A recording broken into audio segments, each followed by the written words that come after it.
Olá, está começando o Religare, Conhecimento e Religião, e no programa de hoje eu converso com Marina Correia, cientista da religião.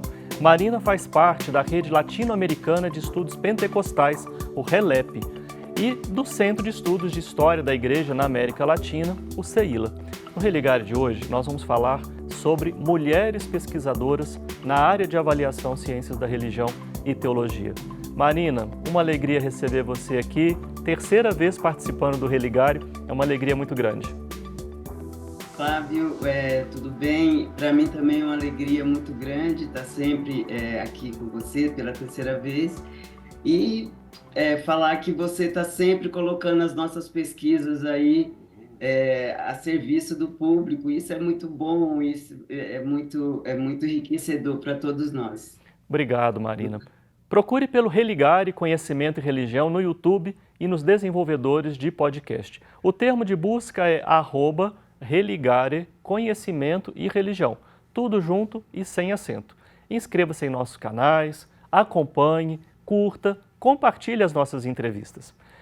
Marina, o que é que explica a presença majoritária de homens pesquisadores numa área de avaliação como essa, que reúne programas de pós-graduação em ciência da religião e em teologia? Flávio, pelos estudos, por tudo que a gente passa por aí, pela sociedade, pela questão da trajetória religiosa, eu percebo que as ciências da religião e a teologia, ela revela uma configuração predominantemente masculina. Ela traz aí nos seus primórdios a questão do homem, a iniciativa de teólogos das ciências da religião. Outro fator também é o maior apoio institucional, que sempre tivemos aí homens privilegiados nessa área. E também a questão que eu trago muito à mente é a ausência da responsabilidade ou até mesmo dentro dos compromissos domésticos, sem afetar o lado social desses homens que estão na área de ciências da religião e teologia. E a fundação das ciências da religião, ela é predominantemente masculina, patriarcal, vamos dizer assim.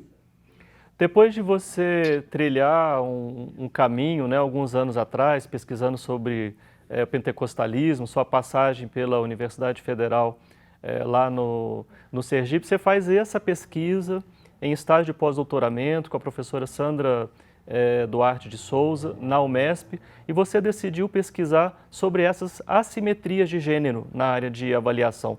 Por que você escolheu, nesse momento, estudar essa questão, Marina? Flávio, veja bem, você está numa área, eu estou numa área, você também, como pesquisador, numa área masculina, majoritariamente masculina. E você vai a congressos, eu já tenho mais de 23 anos que eu estou na área de ciência da religião e teologia, né, dentro desse contexto acadêmico, e eu percebo assim, sempre as mesmas pessoas, sempre os mesmos homens, mas uma quantidade expressiva de mulheres pesquisadoras, e aquilo foi me deixando me causando uma estranheza em relação onde estão as mulheres que se formam no mestrado, no doutorado, por que que elas não estão inseridas academicamente, ocupando um cargo, uma cadeira de professora? Começou daí. E eu fiz um levantamento também das graduações dos PPGs pelo Brasil todo e observei quase a mesma quantidade de alunos e alunas dentro dos programas, tanto do mestrado quanto do doutorado e até mesmo da graduação. E aí veio a pergunta: onde estão essas mulheres? Por que que essas mulheres não aparecem nos congressos, nas mesas de conferências? Elas estão sempre ali servindo, ajudando, mas está sempre ocupando o segundo lugar dentro da academia. E isso me chamou a atenção. Outra coisa são as mulheres pretas que também não aparecem. E eu, como mulher preta na área de Sergipe também, eu era a única mulher fazendo pós-doutorado dentro de das ciências da religião, dentro de um programa de pós-graduação que não tinha mulheres. E onde estão essas mulheres? E aí veio a minha pergunta de pós-doc com a Sandra, Sim. que mexeu comigo e mexe comigo. Nós vamos falar, voltar a esse ponto certamente ao longo da nossa conversa, mas antes de a gente apresentar onde é que estão esses programas de pós-graduação, de teologia no Brasil, é que nós já falamos algumas vezes em área de avaliação, né? Pode ser que alguém que nos acompanhe não entenda bem esse vocabulário. Quando a gente fala de uma área de avaliação, ciência da religião e teologia, Marina, tem gente que vai achar engraçado eu fazer essa pergunta, pelo meu vínculo com esse trabalho também, mas do que nós estamos falando, né? Quando a gente fala em área de avaliação, quando a gente fala desses programas de pós-graduação em ciência da religião e teologia como uma área? Uhum. Então, a área, quando você fala de área, realmente é bom explicar que é uma área administrativa, burocrática da CAPES para avaliar os programas. Então, tem avaliações, eles não que eles tenham a mesma finalidade, mas eles estão ali, eles precisam ser avaliados e a CAPES coloca esses programas, e não só ciência da religião com teologia, quanto outros programas administração, como a gente já havia falado antes, dentro dessa mesma avaliação. Talvez aproxima-se perfis dentro dos programas e esses perfis são analisados dentro da CAPES para saber onde estão, como vão, o que estão dentro dessa avaliação, qual é a produção de cada um desses programas. Agora então vamos falar dos programas, né? Você falou de áreas de avaliação, hoje parece que são 50 as áreas de avaliação que reúnem essas disciplinas como você explicou. No caso que nós estamos tratando aqui, são duas disciplinas, né? A ciência da religião e as suas variações e a teologia. E esses programas estão onde, né? Quem está acompanhando pela TV ou pelo vídeo vai poder visualizar agora um mapa em que nós vamos identificar onde estão esses programas. Mas a Marina vai contar para nós onde é que estão os programas de ciência da religião e de teologia dessa área de avaliação, Marina.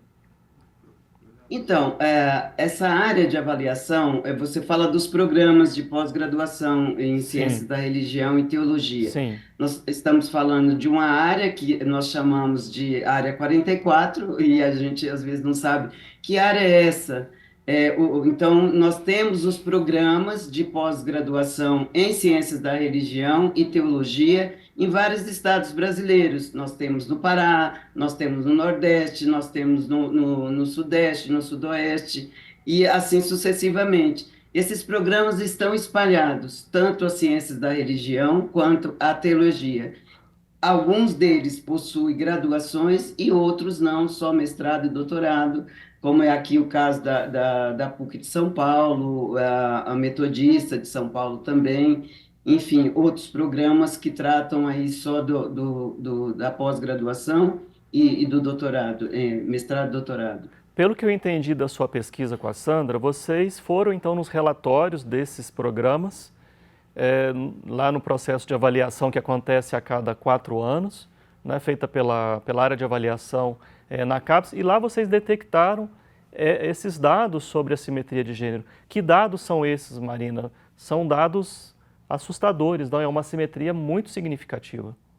Muito significativa. Nós pegamos na avaliação quadrienal, ou seja, a cada 4 anos, nós passamos por uma avaliação da CAPES, desses programas, onde que lá está demonstrado pela Sucupira, e eu fui com a Sandra nesses relatórios, que eles apontam os docentes de cada programa, da teologia, da ciência da religião.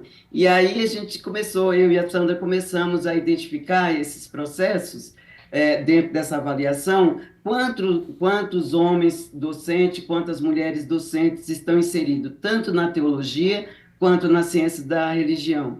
E é interessante, Flávio, que nós temos aí, na teologia, por exemplo, nós temos 105 docentes, homens, para 26 mulheres. E isso dá avaliação a cada 4 anos, de 2017 a 2020. E de mulheres da ciência da religião, nós temos 99 docentes homens e 30 mulheres somente. Isso contando com a pós-graduação de professoras e professores, doutorando, colaboradores e permanentes. E sim. Há Isso no alguma... Brasil inteiro, né? Sim. Para a gente concluir essa etapa de dados, nos últimos anos, há algum tipo de melhora desse quadro? Permanece a mesma coisa? Como está a situação?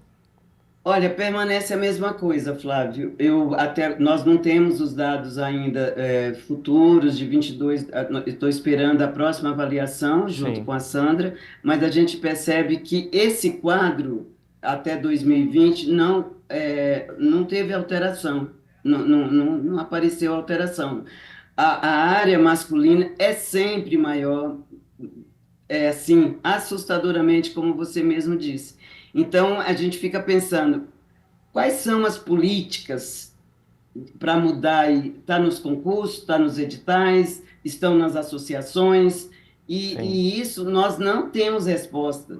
Eu só para acrescentar aqui a questão dessa fala, é, eu não me lembro o ano, na SOTÉ, nós já tivemos uma discussão muito calorosa desse debate sim. sobre mulheres e docentes e homens. Agora, no ano passado, em setembro, nós tivemos a Ampitec, que também suscitou uma discussão sobre a questão das mulheres inseridas nos programas de pós-graduação. São mínimas, são pequenas em relação à quantidade de homens. Marina, eu convidei a Sandra Duarte para ela participar com a gente aqui no Religare de hoje. E nós pedimos para ela fazer um panorama sobre esse debate. Então ela vai participar agora. A professora Sandra estava orientando o trabalho da Marina, né, supervisionando o trabalho de pós-doutorado da Marina na UMESP. Hoje a professora Sandra Duarte é professora na PUC Goiás. Olá, Marina, querida, é muito bom participar um pouquinho aqui da sua entrevista, trazendo um pouco uma reflexão breve sobre essa questão da simetria de gênero na área de Ciências da Religião e Teologia, área 44. Flávio, é sempre um prazer estar com você e fico feliz que você tenha convidado a Marina para esse momento importante de pensar os desafios que se apresentam para a área 44 no que se refere aos aspectos de gênero e raça. Talvez para iniciar a minha fala, quero reforçar que esse tema da assimetria de gênero e raça é um tema para o qual a nossa área tem sido bastante sensível no que se refere à produção de documentos e também a recomendação para os programas, para a própria associação, para que se pense, a associação Amptec, né, para que se pense esse tema e que também se desenvolvam políticas voltadas para a redução da assimetria de gênero e raça. Então esse é um tema muito sensível para a nossa área, eu fico feliz que a gente esteja discutindo isso aqui. Nossa área é uma área cuja configuração é bastante masculina e branca, e a gente nunca pode separar isso do fato de que nós nascemos num contexto, não é, de instituições confessionais. Os primeiros PPGs da área nasceram em instituições católicas e protestantes. Então, isso também tem um impacto sobre a própria configuração, uma vez que essas instituições têm uma forte marca patriarcal. Também acho que não podemos deixar de pensar que essa discussão não se trata apenas de pensar composição de programas, né, de quadro docente ou discente também dos nossos PPGs, mas também implica um debate sobre o lugar epistêmico das mulheres, o lugar epistêmico das mulheres brancas, mulheres negras, mulheres indígenas, enfim, qual é o nosso lugar na produção de conhecimento? Somos reconhecidas como sujeitos epistêmicos? Então, essa é uma pergunta importante que tem que nortear também aquilo que a gente tem desenvolvido em termos de reflexão sobre gênero e raça na área. É fato que quando a gente observa os dados disponíveis aí no Coleta CAPES, e particularmente no último quadriênio, né, a gente vai ver que em termos de composição docente dos programas da área, em termos de adesão ou evasão de mulheres discentes, da sua absorção ou não pelo mercado de trabalho, tudo isso vai indicar para a gente o quão desigual é a condição das mulheres na área de ciências da religião e teologia. E quando a gente fala em termos de mulheres pretas, o quadro é ainda mais aterrador. Mulheres indígenas, mais ainda. Eu vou até contar uma experiência sobre isso já, né? Acho que o último quadriênio mostra uma mudança quase imperceptível no quadro da participação de mulheres, mulheres tanto docentes quanto discentes dos programas da área. E isso significa que os entraves para essa participação precisam ser enfrentados com seriedade e de forma articulada pelos nossos programas, pela coordenação de área, pela Amptecre, devendo haver uma política expressa de redução da assimetria de gênero e étnico-racial nas ciências da religião e teologia, né?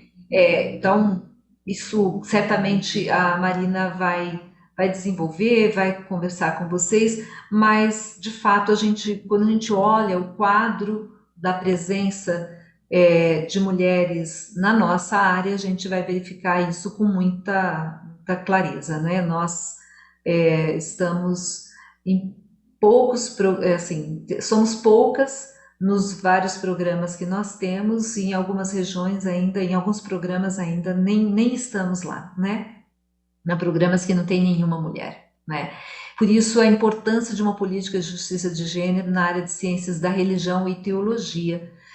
E aí é que eu quero entrar na questão importante na última proposta que nós fizemos, o GT de gênero da Amptecre fez, eu sou uma das coordenadoras, mas nós propusemos para a nossa associação a criação de um observatório e o desenvolvimento de uma política de justiça de gênero e étnico-racial.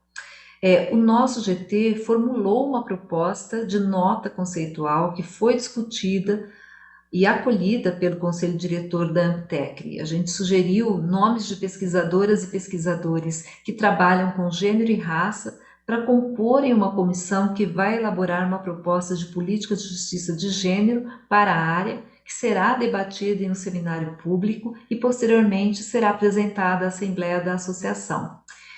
Esse, gente, é apenas um movimento, dentre outros, que a gente precisa fazer visando a superação dessa condição de assimetria na área. E aí eu quero lembrar, e o Flávio vai lembrar muito bem disso, que desde o seu primeiro documento, desde que se tornou autônoma, a nossa área, a Área 44, tem enfatizado a necessidade de enfrentarmos a assimetria de gênero em seus quadros. E no quadriênio passado também assumiu o compromisso de recomendar fortemente a redução da assimetria racial. Muitas vezes, porém, o que a gente vê é uma certa indiferença a essas recomendações. A gente tem avançado sim, mas ainda há muita violência racial e de gênero em nosso meio, e a gente tem que enfrentá-la. E na própria experiência de sugerir nomes para comporem essa comissão que vai trabalhar na elaboração de uma política de justiça de gênero e étnico-racial na nossa área, a gente viu a dificuldade, por exemplo, de levantar nomes de mulheres pretas vinculadas aos nossos programas, né? Temos pouquíssimas, não é? Pouquíssimas. Tanto que nós decidimos não colocar como critério para compor a comissão ser docente permanente de um PPG, né, de Ciências da Religião e Teologia. Também a impossibilidade de chegarmos a um nome de uma mulher indígena nos nossos programas, uma docente indígena nos nossos programas. Isso mostra quão longo ainda é o nosso caminho nesse sentido. E eu estou muito feliz que você, Marina, tenha aceitado o desafio de ter trabalhado no seu pós-doc, né, de trabalhar no seu pós-doc sobre a questão da simetria, porque a produção feminista se faz muito especialmente a partir da experiência. E nós trabalhamos especificamente, particularmente, a experiência de uma mulher preta numa área que é ainda bastante hermética à presença de mulheres não brancas, de mulheres e de mulheres não brancas nos seus quadros. Então, agradeço por essa oportunidade e um grande beijo em vocês dois. Obrigado, Sandra, pela sua participação aqui no Religar. E, Marina, é a questão que você havia colocado um pouco antes, né? Que é uma questão para a Associação Nacional de Pós-Graduação em Ciências da Religião e Teologia, que foi citada várias vezes, a AMPTECRE, que é essa discussão não só do lugar das mulheres, mas das mulheres pretas, das mulheres pardas, das mulheres indígenas. Como é que você vê, né, esse enorme desafio? Olha, Flávio, é um enorme desafio, com certeza, principalmente para quem não é branca, vamos colocar assim. Para as mulheres já é um grande desafio. Tem mulheres brancas que também passam pela mesma situação. Não é só uma situação de mulheres pretas e indígenas. Eu vou dar um exemplo aqui rapidamente. Eu fiz o concurso da Universidade Federal de Sergipe. Nós éramos em 6 mulheres e 4 homens. E os homens, mulheres pretas, mulheres brancas, mulheres indígenas, mulheres pardas e, pela nossa surpresa, passaram 2 homens. Então, assim, nós precisamos criar uma discussão dos elementos teórico-epistemológicos dos estudos de gênero e dentro da área de ciência da religião no quadro de mulheres, pensando o Brasil. Nós não podemos desassociarmos do contexto em que vivemos no Brasil, um país patriarcalista que permeia todas as esferas da sociedade. Então, é preciso que as associações, é preciso que dentro da academia, os próprios PPGs estejam alerta a isso, porque quando você toca nessa situação de mulheres, já é um incômodo, como foi na Ampitecre do ano passado, em setembro. Gerou um incômodo. Quando você fala de mulheres pretas e indígenas, é como se nós não existíssemos diante disso aí. Eu estou há 23 anos atuante dentro da área de ciência da religião, né, dentro da ciência da religião especificamente, trabalho, publico, mas isso não é visto, porque você está sempre enxergando um homem na sua frente. Não que não sejam merecedores, não é isso, mas nós precisamos olhar para a nossa realidade brasileira. Nós somos constituídos de fatores multiculturais, nós não temos como continuar nesse patriarcalismo, nesse clericalismo dentro da ciência da religião, dentro da teologia, que eu estou falando especificamente. Nós precisamos abrir mais essa discussão e de não ficar... Eu fico incomodada quando fala de mulheres por ser negra, por ser preta, porque eu estou na área. É como se eu fosse uma forasteira ali dentro da ciência da religião. A gente fica invisível, apesar da cor. Você deu um exemplo mais distante da sua experiência, mas mais recentemente também uma situação que chamou a atenção de toda a comunidade, também um processo seletivo em que, havendo 4 pessoas, 3 mulheres, inclusive melhor classificadas, né, é um homem que é escolhido. Mais um exemplo, né, dos exemplos tristes que nós temos em relação a essas assimetrias, né? Marina, por onde é que pode passar essas políticas? A Sandra disse, olha, a área já tem documentação, a área já tem orientação, de um documento para o outro, de um processo de avaliação, 4 anos se passaram, 5, e muito pouco, né, houve de alteração, né? O que está faltando, Marina? O que vocês podem nos ajudar com relação a isso, para o grande público, né? Isso pode chegar também às pessoas que estão em condições de tomar decisões nos vários programas, nas várias universidades e na própria gestão da pós-graduação no Brasil. Flávio, eu acredito particularmente que falta atitude. Nós estamos acomodados a essa situação. É como se os homens ou como a sociedade tivesse ali. Como assim, a gente não causa incômodo, ou se o incômodo é causado, ele é passageiro, como foi o caso aí do concurso recentemente que eu participei. Então, assim, quem está lá no topo decide o que fazer. Nós já não estamos mais nesse período, nós já não estamos mais nessa fase, nós estamos no século XXI. O Papa Francisco grita quase que sozinho, olha, precisamos trazer as mulheres. Mas dentro da sociedade, é como se os homens andam, a Gebara vai falar muito nisso no livro dela, nós temos avenidas e ruas e ruelas, nós andamos nas vielas, as mulheres. Está na hora de os homens também colocarem ali, nesse contexto, essa realidade. Porque se os homens que estão à frente, que podem decidir, ignoram, o que está faltando mais para as mulheres entrar nessa política especificamente na questão de gênero, assimetria de gênero étnico-racial?